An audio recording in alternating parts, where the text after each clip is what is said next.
Welcome back to my YouTube channel. पहले इसका part number देख लेते हैं। LA-A992P। इसमें मुझे बताया गया है नो पावर का इशू है। और नो पावर के केसेस में मैं हमेशा बताता हूँ कि सभी कॉइल्स के पहले इम्पीडेंस लेने चाहिए। हमें देखना होता है इम्पीडेंस की मदद से कि किसी सेक्शन में शॉर्टिंग तो नहीं है। अगर वो शॉर्टिंग है तो हमें पहले उस शॉर्टिंग को क्लियर करना पड़ेगा। तो चलिए सबसे पहले हम भी देख लेते हैं सभी कॉइल्स के इम्पीडेंस। सबसे पहले इस कॉइल के इम्पीडेंस ले लेते हैं। मल्टीमीटर को आप डायोड मोड पे रखेंगे, याद रखिएगा मल्टीमीटर को डायोड रेंज पे रख लेंगे। डायोड रेंज कैसे रखते हैं सभी को आता होगा। इस कॉइल पर इम्पीडेंस जो है हाई है, मतलब हेल्दी है, लो इम्पीडेंस नजर नहीं आ रहे हैं। एक ये कॉइल है, ये भी मुझे ठीक नजर आ रही है, मतलब हाई इम्पीडेंस है, इसके भी लो इम्पीडेंस नहीं है। एक कॉइल ये नजर आई जो कि 000 मतलब फुल्ली शॉर्ट, इसको कहते हैं फुल शॉर्ट। एक ये कॉइल है, ये भी मेरी हेल्दी है, मतलब बिल्कुल हाई इम्पीडेंस है। और उसके जस्ट साथ में एक ये कॉइल भी मेरी शॉर्ट है, जो कि फुल्ली शॉर्ट, यानी कि एक दो, ये दो कॉइल जो है फुल शॉर्ट है। उसके साथ में एक कॉइल यहाँ नजर आ रही है, ये भी ठीक है, ठीक है, इस पर भी कोई शॉर्टिंग नहीं है। अब ऐसा कहते हैं लोग कि बायोस की जो 8 नंबर अगर शॉर्ट है, दैट मीन्स मेरा सीपीयू शॉर्ट है, अगर एसओसी आर्किटेक्चर है तो। अगर मेरा पीसीएच आर्किटेक्चर है तो पीसीएच फॉल्टी। चलिए बायोस की 8 नंबर पिन देखते हैं। अब देखिए, बायोस की 8 नंबर पिन मेरी हेल्दी बता रही है, जबकि ये दो कॉइल शॉर्ट हैं। इन दोनों कॉइल में से ये तो कंफर्म है, एक 3 की है और एक 5 की है। अब ये हो सकता है 3 की हो या ये हो सकता है 3 की हो। उसके लिए कंफर्म करने के लिए आपको लेना होगा स्कीमेटिक। तो हम भी पहले इसका स्कीमेटिक डाउनलोड करेंगे और उसके बाद डिसीजन लेंगे और चेक करेंगे क्या मेरा एसओसी शॉर्ट हो चुका है। अगर मेरा एसओसी शॉर्ट हो चुका है तो मुझे कितने परसेंट इस बोर्ड पर मेहनत करने की ज़रूरत है, या मुझे साइड में रख देना है। क्योंकि ऐसा होता है, कई बिगनर होते हैं, जो बिगनर्स लोग होते हैं, सीख रहे होते हैं, वो डिसीजन नहीं ले पाते कि मेरा एसओसी शॉर्ट है या नहीं। तो चलिए पहले इसका स्कीमेटिक डाउनलोड करते हैं और उसके बाद देखेंगे क्या हमारा एसओसी शॉर्ट है या नहीं। चलते हैं हमारे डेस्कटॉप की तरफ। सबसे पहले इसका स्कीमेटिक डाउनलोड करते हैं। LA-99, ठीक है, टाइप किया है, पहले डाउनलोड किया होगा कभी, ठीक है, ओके, अच्छा, ठीक है, कभी डाउनलोड किया होगा। और ओपन कर लेते हैं, ठीक है। तो जैसा कि आप देख रहे हैं, ये जो कॉइल है इसका नंबर है PL303। सर्च कर लेते हैं, PL303।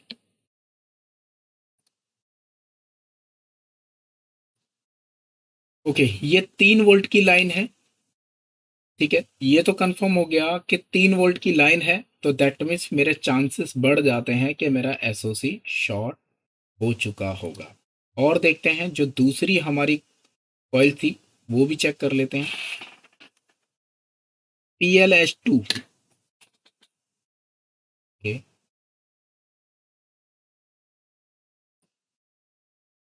PLH2, ये मेरी पीसीएच की वीटीटी सप्लाई है। अगर मेरा एसओसी है तो एसओसी की वीटीटी सप्लाई है, ठीक है। यहाँ पर 0 1.5, जो कि मेन पीसीएच अगर आर्किटेक्चर है तो पीसीएच की मेन सप्लाई, एसओसी है तो एसओसी की। आप एक झटके में, मतलब 1 सेकंड आप नहीं ले सकते डिसीजन लेने में अगर आपका ये 0 1.5 अगर आपका शॉर्ट है, पूरे मदरबोर्ड में कुछ भी शॉर्ट ना हो, अगर मदरबोर्ड में 0 1.5 का आउटपुट अगर शॉर्ट है, आप छोड़ देना, मेहनत मत करना। मेहनत करना बेकार है, क्योंकि वो एसओसी जा चुका है। अगर पीसीएच है तो पीसीएच जा चुकी है। और मैं आपको एक बात और बता देता हूँ, जब भी आपको ये 0 1.5 वीटीटी किसी भी मदरबोर्ड में मिले, शॉर्ट मतलब फुल्ली शॉर्ट, नॉर्मली अगर आप देखेंगे तो इसके इम्पीडेंस 8 से 10 के बीच में रहते हैं, 10 से 12 15 इसके बीच चलते रहते हैं अलग अलग आर्किटेक्चर में। अगर ये जीरो इम्पीडेंस दिखाता है तो नोटिस करना, हमेशा जब भी ये शॉर्ट होगी तो 3 की लाइन भी शॉर्ट होती है। ज़्यादातर आप ध्यान देना, जब भी 0 1.5 शॉर्ट मिलेगी तो उसके साथ में 3 वोल्ट भी जाती है। तो 3 और 0 1.5, आप डिसीजन ले लो। अगर केवल यही, भले आपको 3 वोल्ट शॉर्ट ना मिले, लेकिन अगर ये शॉर्ट है, सीपीयू जा चुका है, मेहनत करना बेकार है। अगर आप सीपीयू बदलना चाहते हैं तो सीपीयू बदलिए, और उसके बाद बोर्ड आपका रेडी हो जाएगा। फिलहाल के लिए मैं आपको बता दूं कि इस बोर्ड में सीपीयू चांसेस है कि खराब हो चुका है, शॉर्ट हो चुका है। कंफर्म करेंगे कैसे? पहले हम जंपर करेंगे 3 वोल्ट की लाइन पे, और फिर चेक करेंगे क्या हमारा जो वोल्टेज है वो स्टेबल रहता है। देखिए, अब वो टाइम चला गया है या फिर लोग आज भी उस तरीके से काम करते हैं, पर वो तरीका थोड़ा सा रिक्सी है जो कि पुराने टाइप का करते हैं। चलिए, इंजेक्ट तो हम भी करेंगे।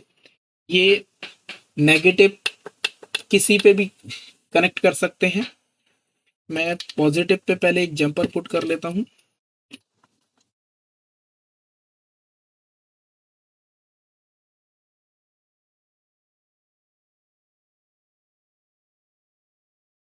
ठीक है, यहाँ पे इसको जंपर कर लेते हैं। याद रखिएगा, कॉइल के किसी भी एंड पे आप जंपर पुट कर सकते हैं। और ये वाला मेरा जो एरिया है वो ग्राउंड रहता है। जो पोलराइज कैपेसिटर होते हैं उसमें ये जो पॉइंट है, ये जो प्रिंटेड बना रहता है, ये मेरा माइनस का सिंबल बताता है। और ये जो बड़ा सा जो विदाउट प्रिंटेड एरिया है, ये बताता है कि मेरा पॉजिटिव सिंबल है।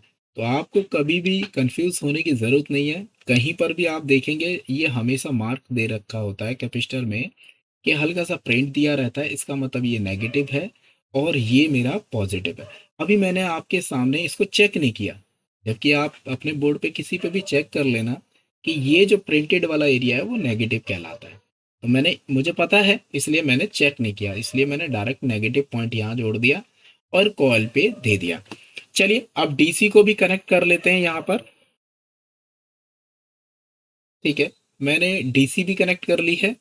और यहाँ पर हमें डीसी का जो वोल्टेज है वो कम से कम हमने देखा कि 3.3 है, तो हमें भी 3.3 को इंजेक्ट करना पड़ेगा, कम से कम एटलीस्ट 3.3। चलिए, हम यहाँ पे, तो चलिए मैंने डीसी भी कनेक्ट कर ली है। और यहाँ पर अब हमें करने की ज़रूरत क्या है, इसको हम डीसी को ऑन कर देते हैं। और यहाँ पर इसको, हमारे जो कनेक्टर है, इसको हम क्या करेंगे, इंजेक्ट करेंगे हमारी पावर सप्लाई। तो जैसा कि आप देख रहे हैं, मैंने डीसी को ऑन कर लिया है और ये मेरा इसका डीसी को प्लग करने वाला कनेक्टर है। मैं इसको इंजेक्ट करता हूँ और यहाँ पर मेरी डीसी की तरफ मार्क करते रहिए। देखिए, एम्पेयर कितना, 2.66, मतलब 2.5 एम्पेयर के करीब इसने कंज्यूम कर लिया 3 वोल्ट के लिए। ठीक है, अब यहाँ पर पर्टिकुलर एक एक सेक्शन पे आपको टच करके देखने की ज़रूरत नहीं है, क्योंकि शॉर्टिंग निकालने का तरीका सभी को पता है कि एक एक करके टच करते रहिए कि आपका क्या चीज़ हीट हो रहा है, कंपोनेंट कौन सा हीट हो रहा है। उससे भी आसान और अच्छा तरीका मैं आपको बता देता हूँ, कि कभी भी आपको लगे कि किसी सेक्शन में अगर शॉर्टिंग है और कंफर्म करना है कि शॉर्टिंग है या नहीं, तो अब यहाँ पर ये देखिए,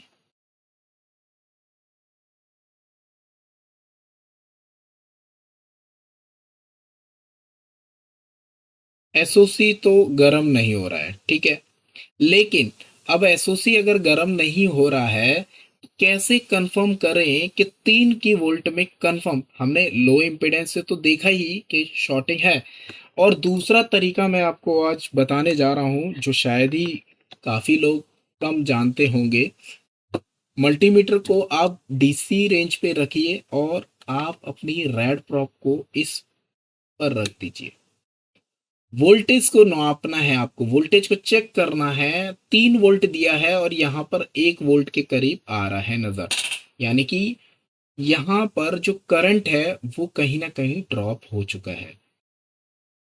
अगर मेरा करंट ड्रॉप हो रहा है दैट मीन्स इस सेक्शन में शॉर्टिंग कहीं ना कहीं है। चेक करते हैं कि शॉर्टिंग अगर नजर आती है तो उसे निकालेंगे, लेकिन मेरा ऐसा मानना है ये 0 1.5 शॉर्ट है तो इस बोर्ड पर मेहनत करना बेकार है। क्योंकि अगर मैं इसकी शॉर्टिंग निकाल भी दूंगा तो इसकी शॉर्टिंग नहीं निकलेगी क्योंकि ये डायरेक्ट इसके अंदर जाती है। इस केस में ये एसओसी फॉल्टी हो चुका है, यानी कि एसओसी शॉर्ट हो चुका है। अब ये जरूरी नहीं है कि जो मैंने आपको ये पैटर्न, ये जो बताया आपको, ये जो तरीका बताया कि 3 वोल्ट से यहाँ पर 1 वोल्ट आ रही है, यानी कि 2 वोल्ट का ड्रॉपिंग है, यानी कि 2 वोल्ट का कहीं ना कहीं करंट कंज्यूम हो रहा है जो कि शॉर्टिंग के कारण। तो कभी भी इन फ्यूचर किसी भी सेक्शन में, मान लीजिए आपको रैम सेक्शन में शॉर्टिंग निकालना है, पता करना है कि शॉर्टिंग है या नहीं। इंपिडेंस अगर आपको हाई लग रहे हैं लेकिन रैम की कॉइल पर सप्लाई नहीं बन रही, आपने आईसी बदल ली, मॉसफेट बदल लिए, फीडबैक रजिस्टर बदल लिए, सब कुछ बदल लिया, फिर भी आपकी नहीं बन रही। आप क्या करो, 1.2 अगर है तो 1.2 इंजेक्ट करो, 1.35 है तो 1.35 करो, 1.5 है तो 1.5 करो। इंजेक्ट करने के बाद आप ये देखो कि कितना यहां पर ड्रॉपिंग हो रहा है। ये देखो, अभी मैं जस्ट इसके साथ वाली कॉइल पे भी इंजेक्ट कर देता हूं और आपको दिखाता हूं यहां पर।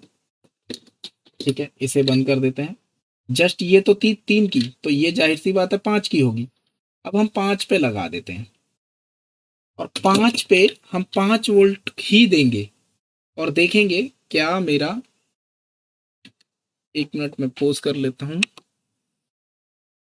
यहां पे मैंने 5 वोल्ट यहां पे दी सप्लाई और आप देखिए डीसी पे मेरी 125, यहां पे 124 के करीब एम्पेयर ले रहा है। और यहां ध्यान दीजिए, मल्टीमीटर पे देखिए, एग्जिट 5 वोल्ट स्टेबल है। दैट मीन्स इस सेक्शन में कोई शॉर्टिंग नहीं है, कोई भी लीकेज नहीं है और वोल्टेज एकदम बिल्कुल 5 वोल्ट के करीब बिल्कुल दिखा रहा है, एकदम सही है। यानी कि इस लाइन में कोई ड्रॉपिंग नहीं है। यानी कि इस तरीके से भी आप पता कर सकते हैं किसी सेक्शन में शॉर्टिंग है या नहीं। कई बार ऐसा होता है किसी सेक्शन में जो 10 जनरेशन या 12 जनरेशन के जो बोर्ड आते हैं उनमें कई बार ये होता है कि हमारे जो कोर सेक्शन है या जीटी सेक्शन है उसमें आप देखते हैं कि लो इम्पिडेंस आते हैं। अब वहां पे कंफ्यूजन ये हो जाती है, लो इम्पिडेंस आने के कारण से हमारी कोर वोल्टेज नहीं बनती है। अब यहाँ कंफ्यूजन ये रहती है कि हमारी एसओसी तो डिफॉल्टी है। तो एसओसी को कंफर्म करने के लिए आप क्या कर सकते हैं, सप्लाई को अपनी इंजेक्ट करिए, सप्लाई इंजेक्ट करिए और वहां पे कम से कम 1 वोल्ट के करीब रहता है।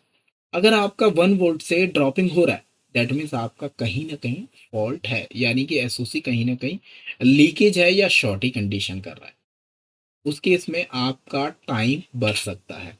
इस तरीके से अगर आप शॉर्टिंग चेक करेंगे, हालांकि नॉर्मली चेक करके हीट करके हाथ लगा लगा के चेक करना वो सभी को पता है, लेकिन ये जो तरीका है, ये तरीका ऐसा तरीका है, आप चाहे 10 जनरेशन हो, 12 जनरेशन, 13 जनरेशन, कोई सी भी जनरेशन हो उस पे अप्लाई कर सकते हैं और अपनी शॉर्टिंग को क्लियर कर सकते हैं कि इस सेक्शन में शॉर्टिंग है या नहीं। अब क्योंकि नए नए जनरेशन आ रहे हैं उसमें कंफ्यूजन रहती है कि इस सेक्शन में शॉर्टिंग है या नहीं। तो सबसे अच्छा तरीका है इंजेक्ट करो और वहां पे देखो जितनी वोल्टेज की रिक्वायरमेंट रहती है, अगर वो वोल्टेज वहां स्टेबल है दैट मीन्स उस सेक्शन में शॉर्टिंग नहीं है। अगर वो ड्रॉप होती है इसका मतलब शॉर्टिंग है।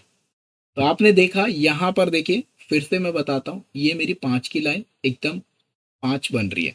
अब मैं अगर 1.35 पे भी डालूंगा तो 3 पॉइंट बनेगी, लेकिन अगर मैं 1.05 पे भी डालूंगा तो ये ड्रॉपिंग हो जाएगी। चलिए मैं अभी ये भी चेक करा देता हूँ आपको।